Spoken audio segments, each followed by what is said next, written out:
Alright, here we go. I got, this is about like 2 volts.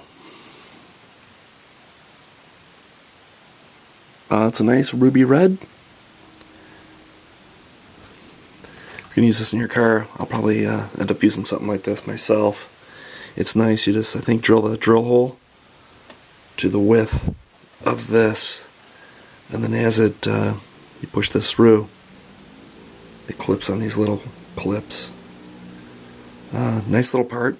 You may have to put a resistor in order for it to, take a voltmeter if you're going to use this in your car, and just make sure that there's not 12 volts coming through.